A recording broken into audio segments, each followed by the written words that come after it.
International airport కి అక్కడ plan చేస్తున్నారు తాజాగా చెప్తున్నటువంటి మాట.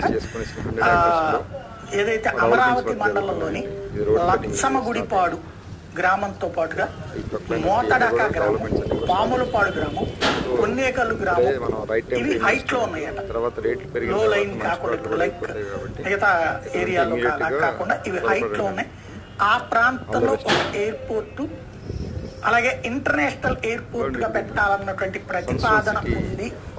ఇది కేంద్రంతో ఇప్పుడు ఎవరైతే రామ్మోహన్ నాయుడు ఉన్నాడు కాబట్టి అది క్లియర్ చేయడానికి రెడీ అవుతున్నారు అంటున్నారు. ఇది నిజమైతే చాలా పెద్ద మార్పు. ఇంటర్నేషనల్ ఎయిర్పోర్ట్ కి అక్కడ ప్లాన్ చేస్తున్నారు తాజాగా చెప్తున్నటువంటి మాట. ఏదైతే అమరావతి మండలంలోని లచ్చమగుడిపాడు గ్రామంతో పాటుగా మోతడక గ్రామం, పాములపాడు